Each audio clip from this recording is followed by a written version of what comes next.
Bom dia, bom dia, bom dia, bom dia.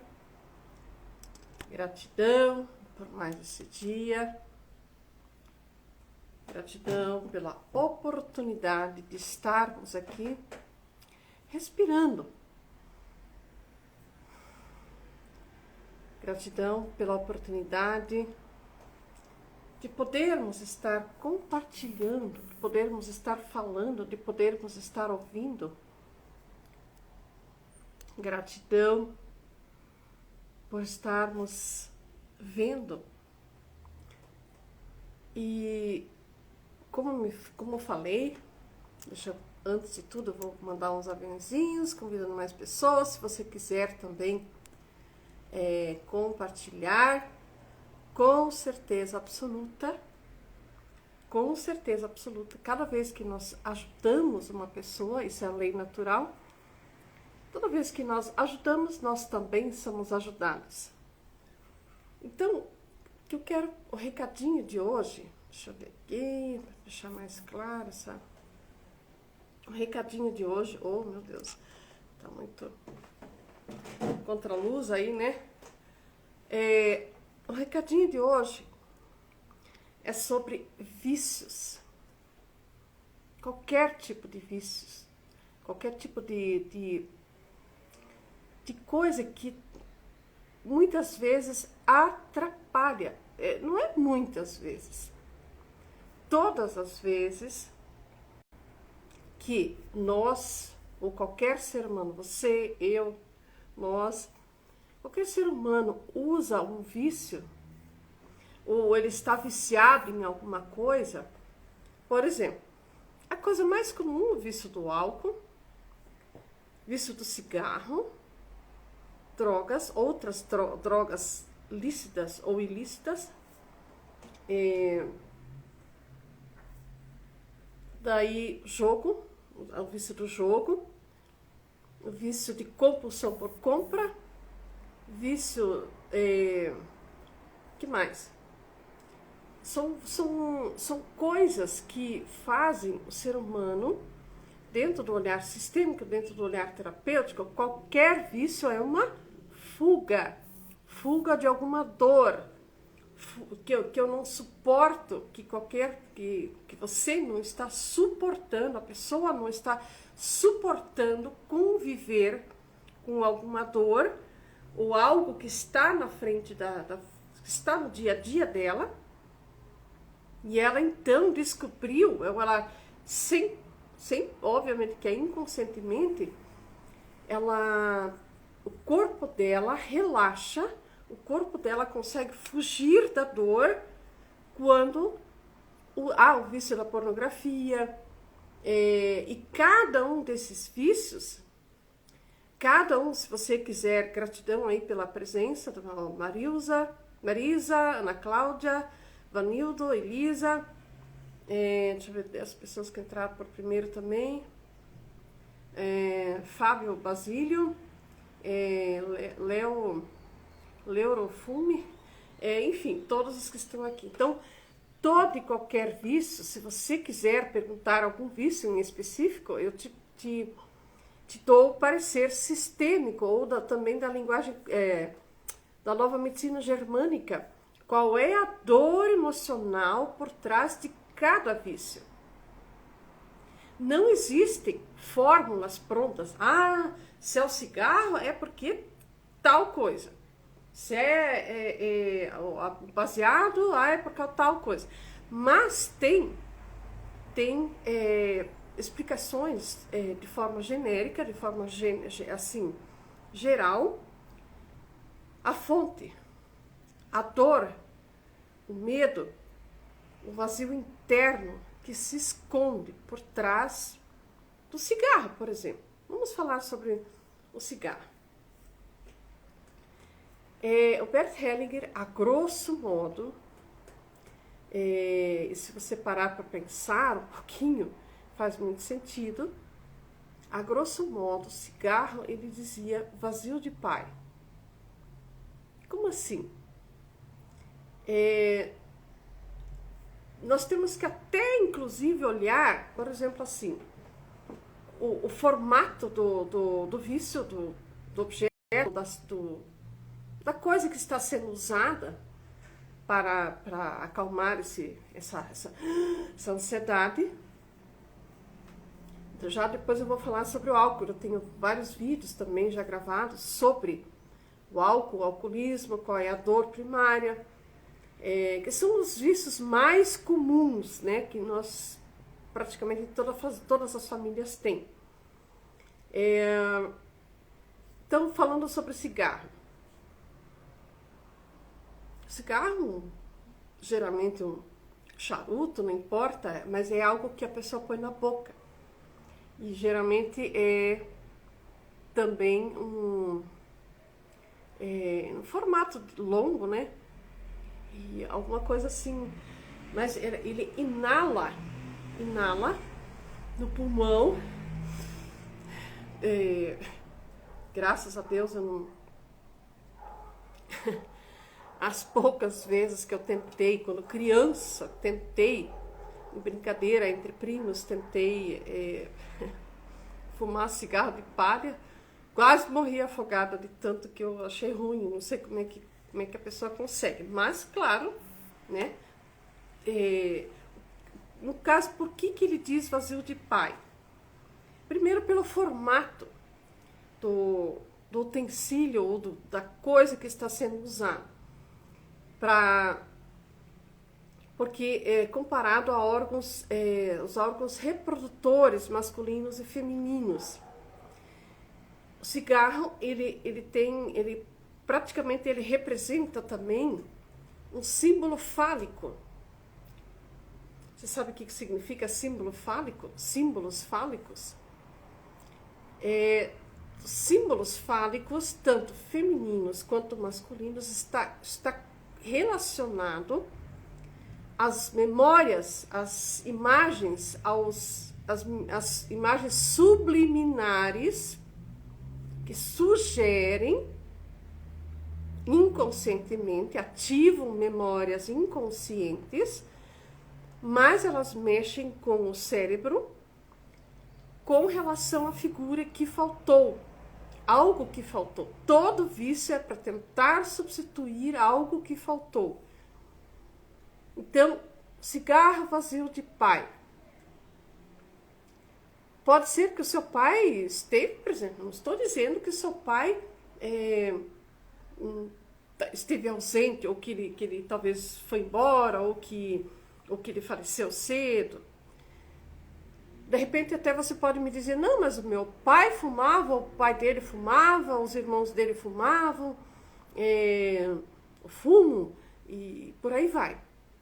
Quando tem mais pessoas do sistema, mais pessoas da mesma família, o mesmo vício, significa que é uma dor sistêmica, é um buraco, é um vazio, uma ferida emocional do sistema ainda não curada. Ah, tá, mas o que eu posso fazer com isso? Eu vou curar a dor do sistema? A pessoa que está fumando vai curar? Não. Não tem como nós mudarmos o outro. Não tem como nós mudarmos o passado. Não tem como nós mudarmos a história que já aconteceu. Entretanto, ponto e vírgula, tem como nós mudarmos o agora e o daqui para frente. Isso tem. Então, se o cigarro é vazio de pai, primeiro, deixa eu explicar um pouquinho mais a fundo. Por quê? Por que geralmente é um vazio de pai? Porque a primeira coisa, repetindo de novo, quem é que cuida da criança, do bebê, a maior parte do tempo, desde o momento da concepção até os 7 anos de idade? Geralmente é uma mulher. Geralmente é a figura mãe. Se não é a mãe, é uma mãe substituta, uma avó, uma tia, uma tata, mas geralmente são mulheres. E aí vem de novo a questão: o que é que esta mulher que cuidou dessa criança, ou no caso, a avó, bisavó, outros avô, pai, o avô, bisavô, quando eles eram criança, o que as mulheres que cuidaram destes meninos, ou até das meninas que também fumam hoje, né? O que eles tinham, o que eles passavam com referência ao masculino. Eles diziam que os homens, elas diziam que o homem é uma figura de proteção, que cuida do clã, que defende o clã. Clã significa família. O que essas mulheres passaram para as suas crianças, para os seus filhotes, com relação à imagem masculina, com relação ao pai, a figura pai, a figura paterna. O que é que essas mulheres falaram com relação ao pai? Porque é aí que está o X da questão. Geralmente, eram mulheres muito feridas, mulheres que se sentiam muito desvalorizadas, mulheres que se sentiram muito magoadas, desprotegidas, primeiro pelo seu próprio pai. Ah, Roseli, você está querendo dizer que todo mundo, que não existe um homem perfeito? Não. Por que a gente pode dizer que existe? Porque não é todo mundo que fuma. Ah, mas as outras pessoas têm outros vícios. Sim.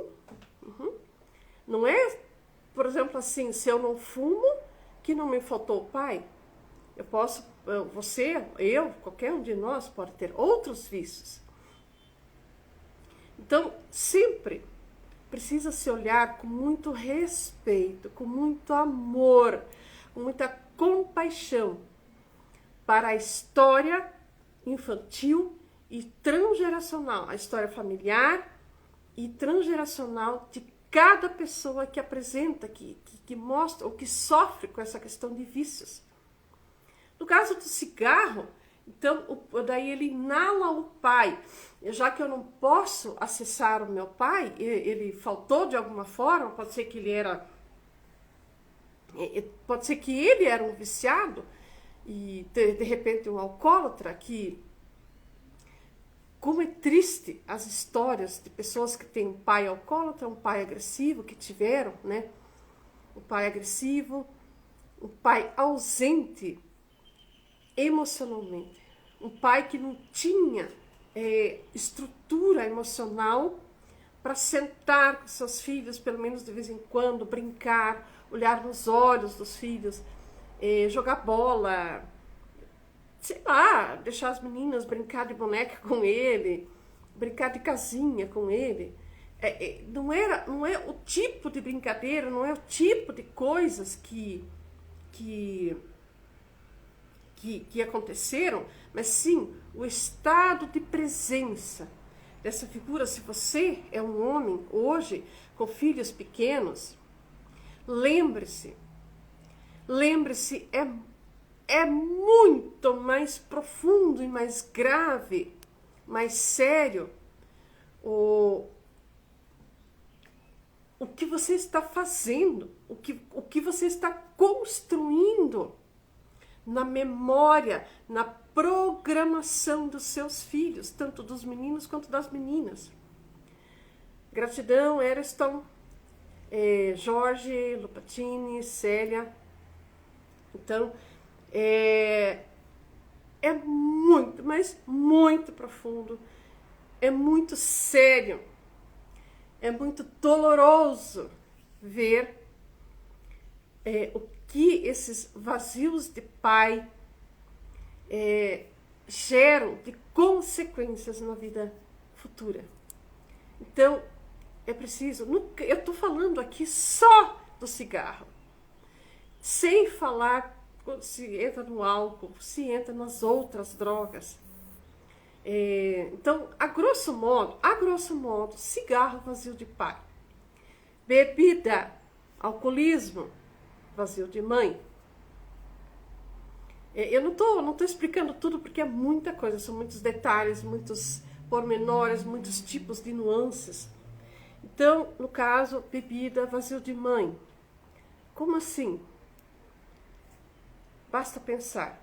e isso, a época que aconteceu tanto o cigarro quanto o álcool, a fase em que é gerado esse trauma, esse bloqueio, geralmente é dos 0 aos 2 anos, que é chamada fase oral. Por quê? Porque todo vício que é usado oralmente é na fase em que a criança está experimentando o mundo através da boca, né? Através do paladar.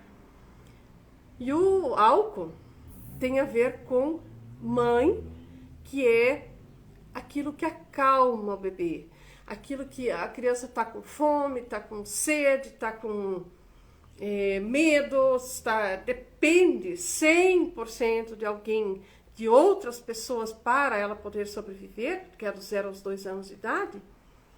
E nessa faixa etária em que a mamãe pega o bebê e acalenta ele no colo, segura ele, quer dizer, desde o ventre materno, mas depois, então, nessa fase da amamentação, que é um momento em que qualquer criança, então, ela suga o leite da mãe, e esse leite não é o leite em si, não é o alimento em si, e sim a proteção, o sentimento de eu me sentir aceito, da criança se sentir amada, aceita.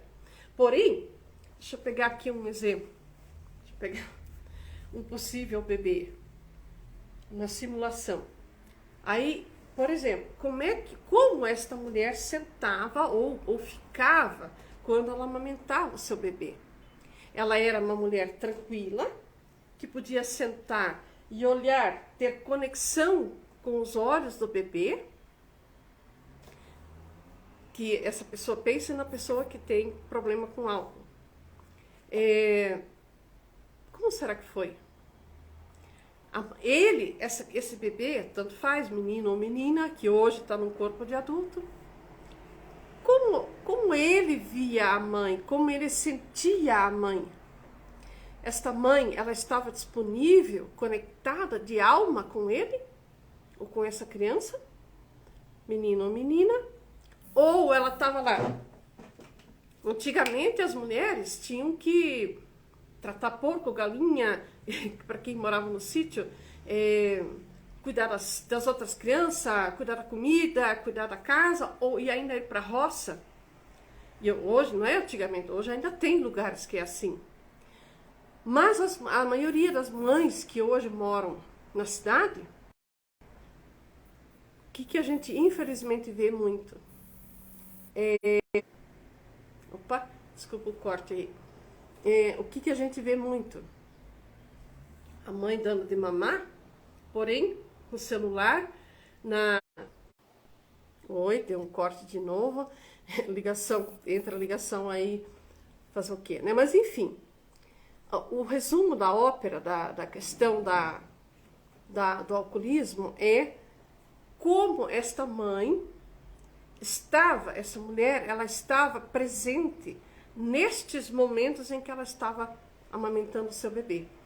E não é na visão da mãe, e sim na visão do bebê, como ele se sentia importante para essa mulher. E aí, mais uma vez, entra a questão da figura paterna. O que essa mulher passava com relação à figura paterna. A figura que é a segurança, a estabilidade da casa, do lar, da certeza. As mulheres hoje em dia trabalham, já há muito tempo também trabalham, porém, quem dá a escolta, a sensação, pelo menos a sensação de segurança, ainda é a figura paterna. Mas e se essa figura paterna faltou? Não importa a razão. E aí, o que essa mulher passava? Porque aí que fica o buraco. Mas como eu vou preencher esse buraco? Com o que eu vou tentar suprir esse vazio que esteve ali, faz parte da história. Como que eu vou fazer isso? Se não tem jeito através de qualquer situação, como é que eu vou suprir isso? Tem jeito sim, através de dinâmica. Primeira coisa, só tem 2 jeitos de mudar uma programação. Primeiro, através de forte impacto emocional, que é o confronto com a situação. Primeiro, o diagnóstico, o confronto, ou estar frente a frente com aquilo que faltou, com aquilo com aquele monstro interno. Mas é lógico, não é nós sozinhos. Muitas vezes a gente não está apto, não tem recursos o suficientes para enfrentar aquele monstro que muitas vezes nem consciência a gente não tem. Ai, só um pouquinho. Eu vou ter que... Mas enfim.